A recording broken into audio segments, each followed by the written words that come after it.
my research topic, I did the ecology of pheasants, and for my project, I built a gun rack.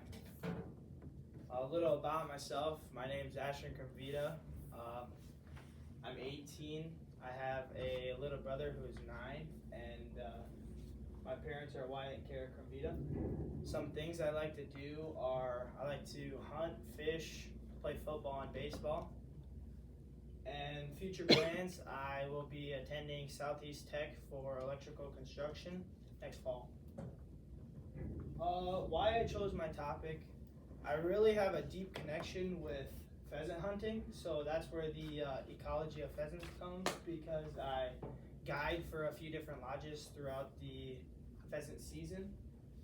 And I chose to do a gun rack kind of because, it connects to the pheasant hunters, and when I'm gone and won't be able to do any more of pheasant hunting, they'll have something to remember me by. It was a learning stretch for me because I really haven't done too much of detailed woodworking before. I've done nicks and knacks and nothing really that extreme. Some components we did was the research paper. We completed that in the fall. And then the field work, we worked on it through November to March. And then the binder was completed throughout the school year. The presentation is now in May. The topic of my research paper was ecology of pheasants. Basically, how pheasants breed, where they breed, where, when, just their daily lifestyle, I guess. My thesis statement was pheasant hunting has been a cherished tradition in South Dakota for generations, attracting hunters nationwide.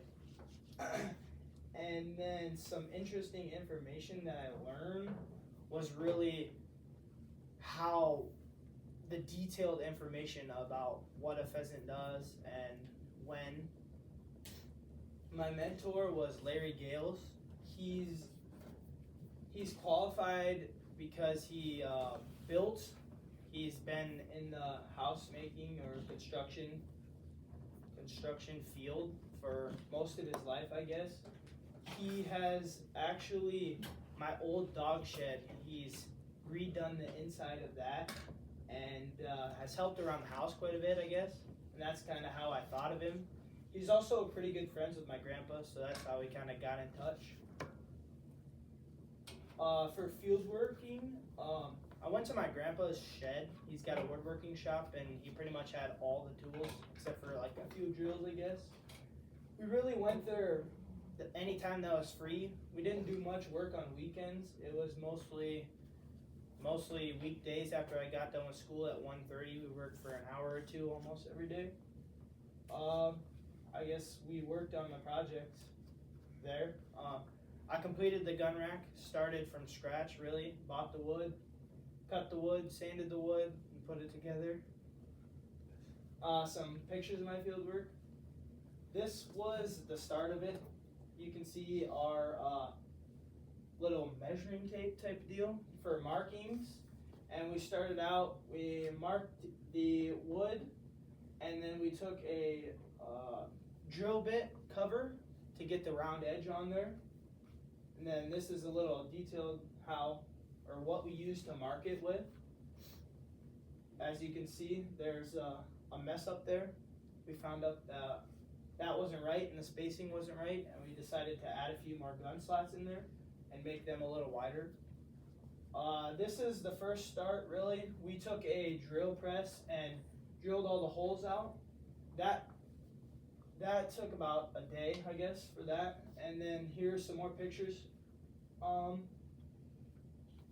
More pictures, different angles, I guess. This is a sanding machine that we use to really cover the first part of all of our wood. We sent it through there and it grinded the top and bottom of it, making it a little easier to sand when it comes to the end. And then after that, this one is kind of like, this is like a more completed version of both sides, I guess.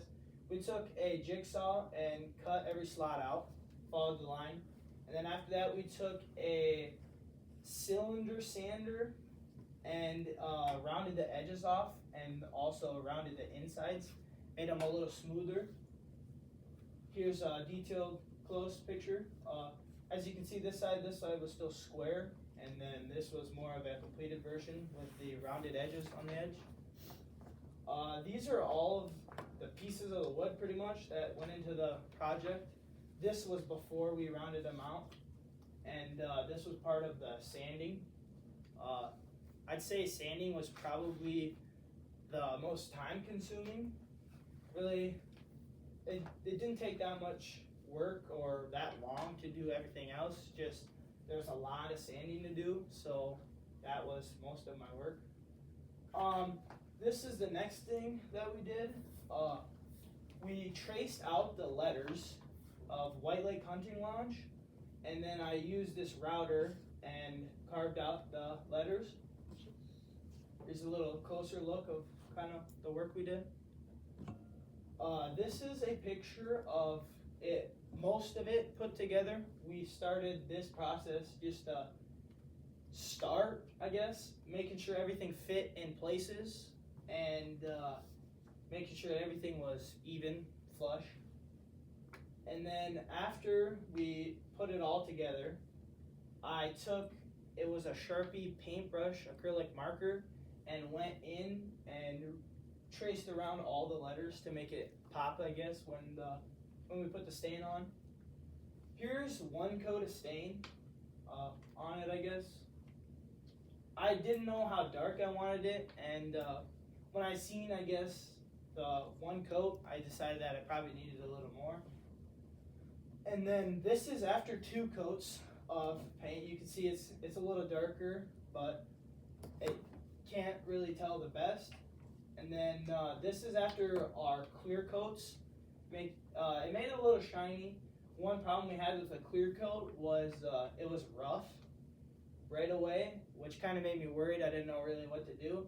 But then we took some wire brush or wire foil stuff and rubbed it down, and it took all the roughness out of it, make it pretty smooth as glass, I guess. This is after we put the felt on. That was quite the process, making sure the felt was up to the wood and nice and neat. And then it also got pretty hard when we got down to there to make sure we didn't leave it too short or too long when we cut it off of the roll. Here's another picture of the felt, kind of, you can see it's weaved in there, and yeah, I guess the felt wasn't the best of felt, but we definitely made do with what we had, I guess. But it turned out really nice, the felt job. I liked it. Here's another picture of it. It's nice and tight to the wood. But this part, the bottom was a little harder, or actually I should say, the top was a little harder because you didn't really have this wood to make sure like you're always in the right place and make sure it's not over the top enough or that.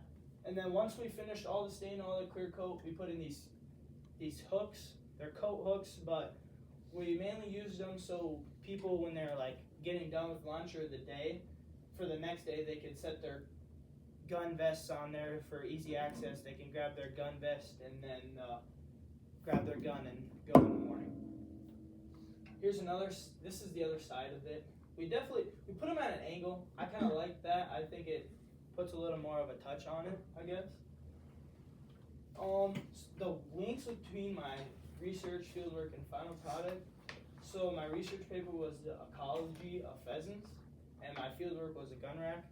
The connection between them two were that the gun rack is for a hunting lodge, so it goes hand in hand with pheasants and pheasant hunting. And then my final product was the gun rack, as I said before. Some skills I learned were researching, doing the research topic, learning more about pheasant history. I learned writing the senior project, and then interviewing. I interviewed my mentor to make sure that he was up to it and he had a good idea of what to do. Some real world skills I learned were time management, finding out what time works best for both of us, and we found that was like at 1:30 right after school time, so that he could get home and make supper and do all the regular things. Organization, we had to keep everything organized because we used a lot of the same stuff every day. So if we misplaced it, then it was kind of hard to do the rest of our job. Self-discipline, staying on it. Sometimes I got a little bored, so I'd wander off a little bit, but got right back to work and finished it. And then problem solving. We had a problem when we went to Menards and they didn't have 6-footers, so we had to get a 12-footer.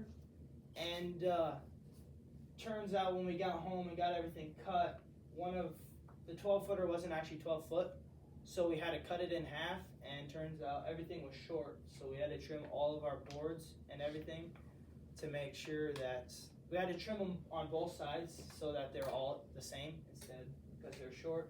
And then some content skills to just learn general knowledge about woodworking and building things. Like I said before, the difficulty was one of our boards was short from Menards, so I guess really that kind of set us back a while. Some solutions that we did, we cut both sides of them off and made them to be level again. And I gained from the senior project more general knowledge about woodworking. I'm most proud of how it actually turned out. I was a little worried with the stain, especially because I didn't really know what I was getting because I've never done it before. But with a little guidance, I think we picked out a good color and it really made the wood pop. My research paper took 23 hours. My field work took 24 and a half, making the total time to be 47 and a half hours. And the wood was about $77, and the stain was about 27, the stain and the clear coat. And my felt was $15, so it was $120, so not that bad, I guess. Some last thoughts and reflections. I guess I'm probably not going to buy wood from Menards again, and I think I like woodworking, I guess, and I guess I might try to do a little woodworking with my grandpa later, hopefully if I can find some time to do it. And my final thank yous are for Larry for really helping me out and spending time, the White Lake School Board and Administration, and Miss Nightingale for helping me with the senior project and the research paper. Is there any questions? 1251. What kind of wood did you use? It was just pine, which it wasn't the best, but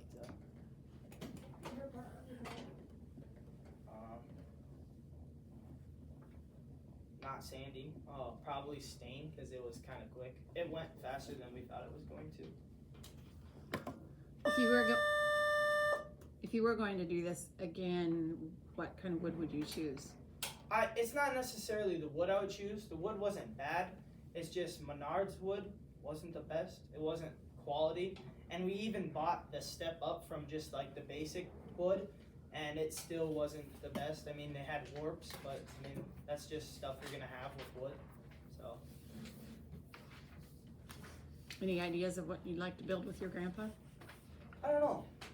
I want to build like a coffee table type of deal with a little stuff in the inside with acrylic on the top, but I don't know. I don't think he wants to do woodworking that much anymore because he cut his finger a couple weeks ago with a table saw. So I think he's trying to steer away from woodworking. Are there any questions? Thank you for your time.